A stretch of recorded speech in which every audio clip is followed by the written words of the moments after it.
Amis sportifs, merci de nous recevoir chez vous. L'actualité reste dominée par la finale de la Coupe de la Confédération africaine de football où la formation de l'AS Vita Club de Kinshasa sera reçue par la formation de Raja de Casablanca. Ça sera au stade Mohamed V de Casablanca. Vita Club compte ramener une victoire à Kinshasa, mais ça ne sera pas facile face à la bande de Lema. Du côté de Casablanca, on ne jure que par une victoire devant cette équipe de Vita Club pour venir arracher la coupe le 2 décembre prochain, mais nous ne sommes pas encore là. Nous allons suivre les interventions de certains supporters et analystes sportifs de la République démocratique du Congo par rapport à cette grande finale AS Vita Club Raja de Casablanca. Alors, tous en de quoi avant de se présenter, Yepsenso avec Club Raja, est-ce qu'il y a match? Non, nous sommes Congolais, tout comme Congolais surtout. Nous souhaitons qu'il y ait d'abord la Ibanda, à ce score moi bien. Après, à ce tournoi qui s'est le 30, nous sommes coupés ici. Donc, bonne chance na bana Vera. Mais tout de le monde a presque 2 fois. L'équipe il y a RDC. Abeti Ibanda a gagné, mais à combien comme il a eu 2 fois. Dering 2-2 Awa a gagné l'Ibanda. Mais ils ont gagné noté par rapport à Signé. En tout cas, en tant que Congolais, nous avons gagné le monde.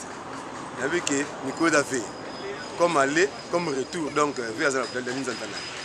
Score au pouvoir 2-0. Le Jean-Marc Makousou na 8 émissions nani Ngoma, donc ça va. Merci beaucoup. Merci beaucoup mon frère. Papa, avec Club Raja, est-ce qu'il y a match?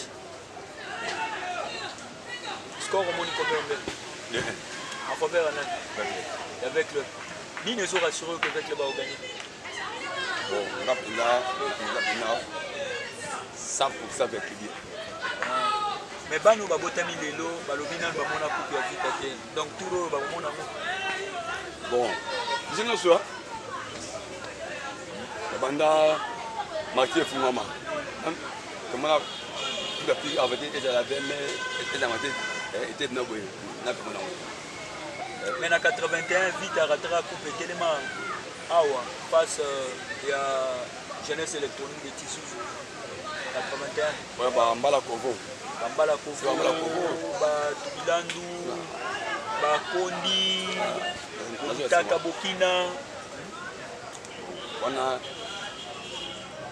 à l'époque, Banda Tangwana, c'est le couple des Arabes à Lumbashi, c'était mon nom même ça. Donc Banda à l'époque, alors, message sur le web, ça n'a pas de vie, t'as mis sur Bana V au Bagolanda. Bon, on a essayé de Bana V à prendre le lot. Tout la canne. Donc, pas me trouver ça donc il y a des belles télévision tout est belle tout à la gueule tout à tout canne. Donc pas ma tabac qui est le temps bien. Pas bien. Et puis bah ça a été dans la Bangladesh ici. Ça va, merci.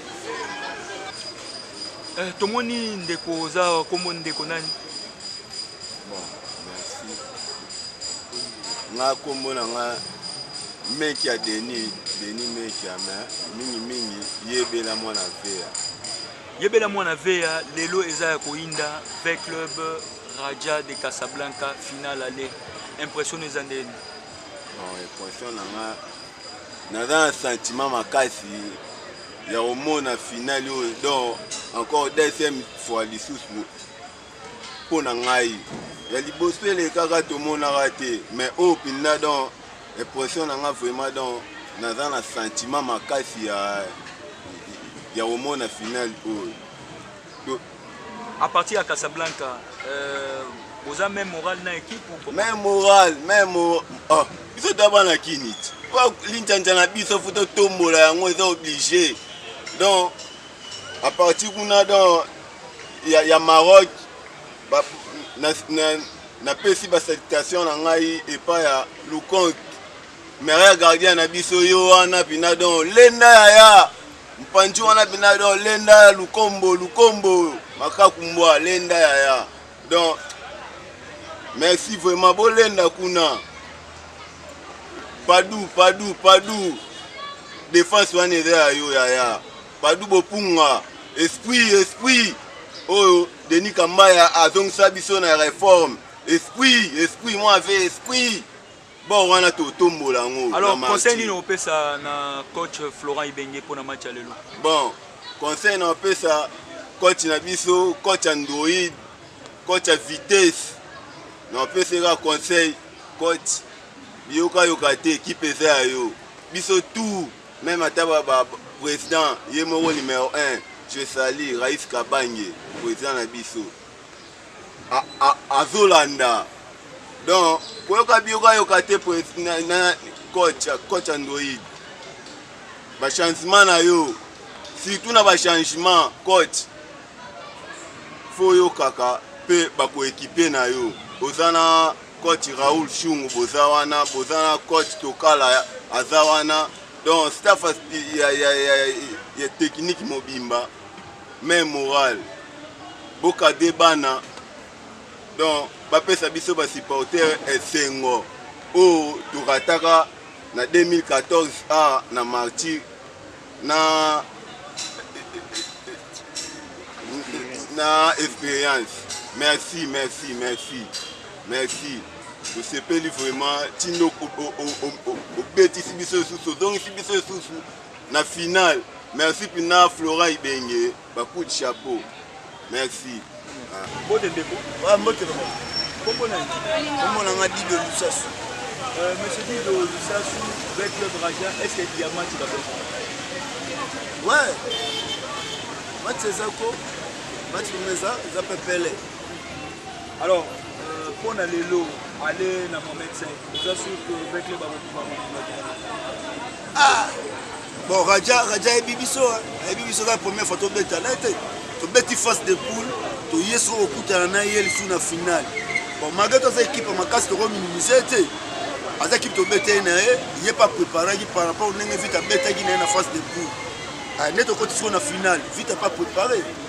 Il n'est pas préparé, vite à préparer. Alors, il y a un terrain, le final, tout à la terrain.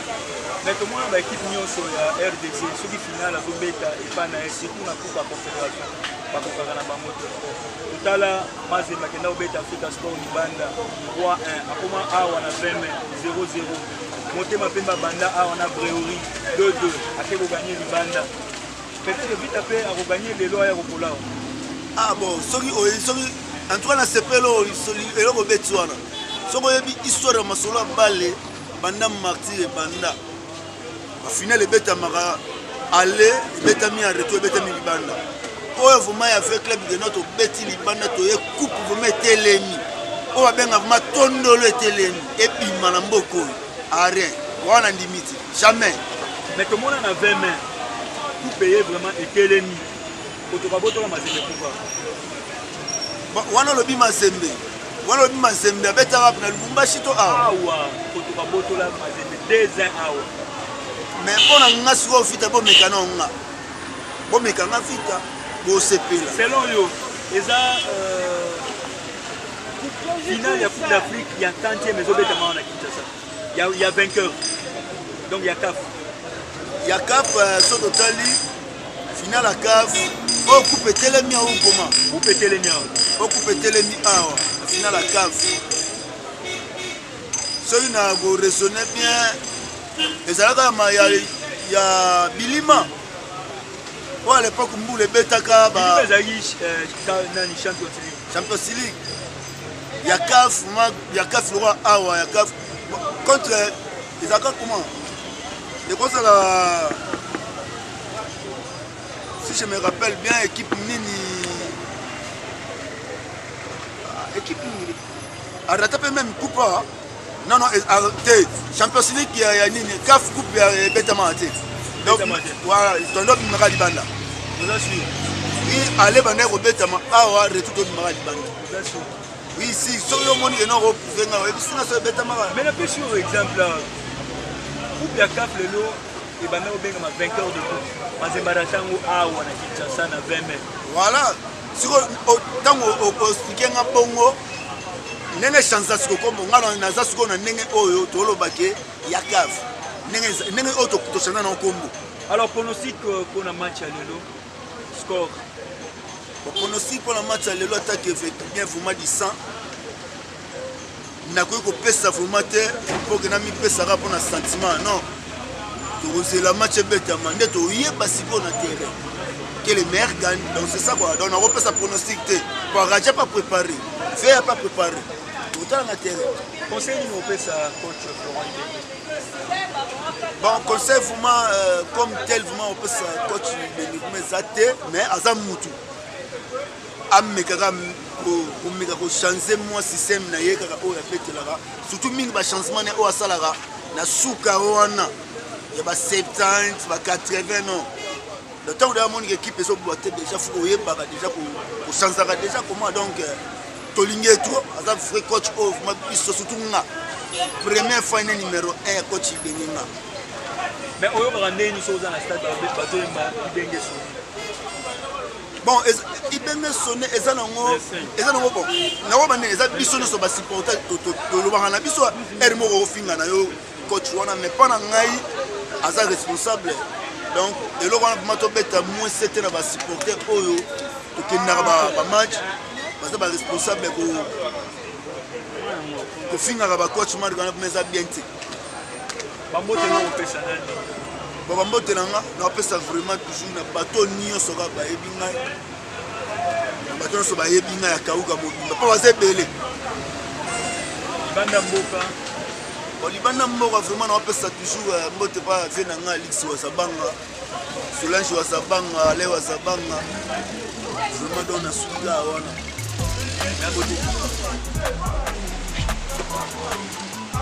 bana lelo nde likambo awa lelo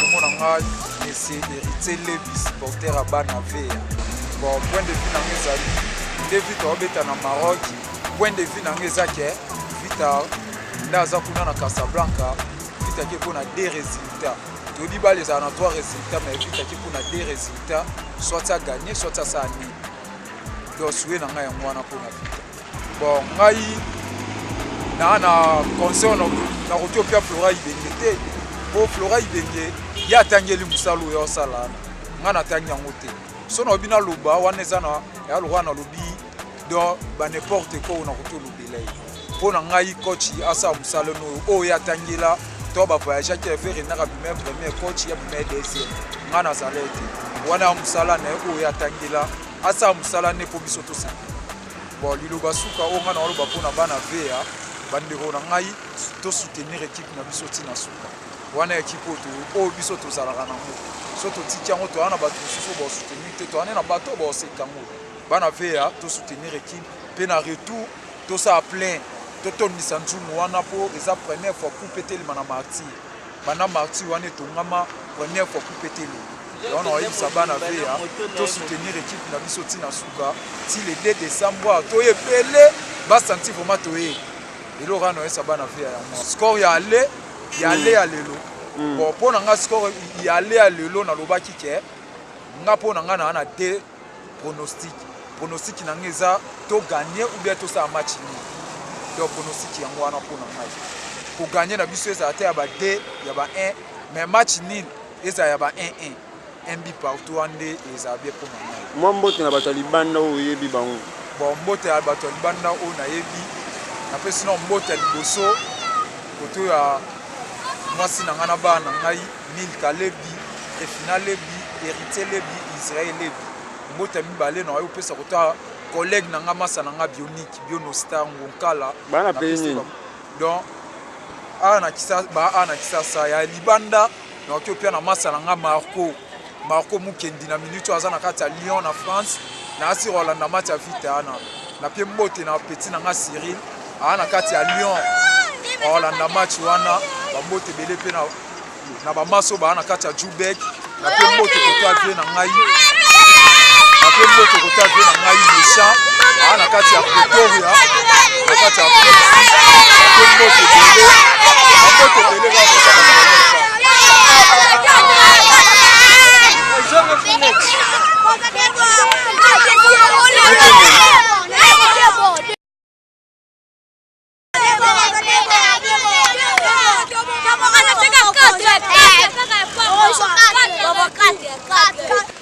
Là, vous avez suivi un supporter de l'AS Vita Club qui s'est exprimé.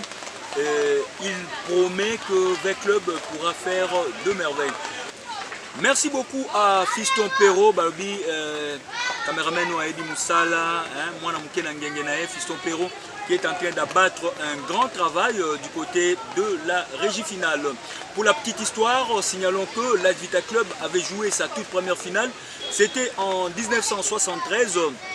À l'époque, c'était face à la formation de l'Ashanti Kotoko de Koumassi. Et là, Vita Club avait battu cette équipe ghanéenne. Et pour la coupe de la Confédération africaine de football, sachez que Vita Club joue pour la toute première fois cette coupe, alors que le tout-puissant Englebert Mazembe de Lubumbashi est la première équipe congolaise à avoir remporté la coupe de la Confédération. C'était en 1980 face à la formation ivoirienne d'Africa Sport. Daring Club Motema Pembe reviendra à la charge face à Breweri du Kenya, 2 buts partout à Kinshasa au stade Tata Raphaël et 3-0 à Mombasa. Là nous sommes au Kenya. En tout cas, le souhait de tous les Congolais est de voir la formation de l'AS Vita Club remporter aujourd'hui la coupe de la Confédération. Florent Ibenge Ikwange, Petit Jean, comptera sur le service de l'excellent portier camerounais Nelson Lukong. À droite, on retrouvera le soi-disant Soda Yambemba. À gauche, on aura Glodingonda. Dans l'axe, on aura Padou Bompunga et Bangala. Dans l'entrejeu, on aura Munganga et l'international Fabrice Ngoma. Et à l'attaque, Florent Ibenge fera appel à l'inévitable Jean-Marc Makousou Mundele qui passe pour le meilleur buteur de cette compétition. On aura aussi à droite du Capel, Josué Mouloko et pourquoi pas un certain Moukoko Batezado. Donc c'est une équipe de Vita Club super motivée, mais attention à l'excès de confiance parce que la formation de Raja qui jouera à domicile au stade Mohamed V devant ce supporter, Raja ne se laissera pas faire. Donc le poulain de Florent Ibenge sont donc avertis. Du côté de Raja, il y a un certain Lema Di Chiquito, un ancien de Vita Club, mais Lema qui évolue du côté de Raja. Et pour la petite histoire, signalons que pour la première fois en 1980, Mazembe est allé battre la formation de l'Africa Sport 3-1 à Abidjan au stade Oufouet Bouani, alors qu'à Kinshasa au stade Tata Raphaël, Mazembe était incapable de marquer un seul petit but. En tout cas, c'est dommage. Et il faudra aussi signaler que Motema Pembe était accroché à Kinshasa 2 buts partout et Motema Pembe est allé créer la sensation à l'extérieur. Nous craignons beaucoup de voir cette équipe de Vita Club venir sombrer le 2 décembre prochain ici à Kinshasa. Mais espérons que ce soir, Vita Club fera mieux. Ils vont mouiller les maillots pour ramener ne fût-ce que un petit point ou pourquoi pas battre cette équipe de Raja à domicile. Raja n'est pas du tout une équipe extraordinaire face à l'AS Vita Club. Vita Club a tous les atouts possibles pour arriver à bout de cette formation marocaine. Puisque nous parlons de compétition africaine, nous vous rappelons que les Léopards de la République démocratique du Congo ont fait match nul d'un but partout au stade Massamba Deba, c'était à Brazzaville, un but partout. L'unique réalisation de la RDC était l'œuvre de Kabongo Kasongo, sociétaire de la formation de Zamalek. Alors que à Monrovia, le Warriors de Zimbabwe sont inclinés devant le Leon Stars du Libéria sur la petite score d'un but à 0.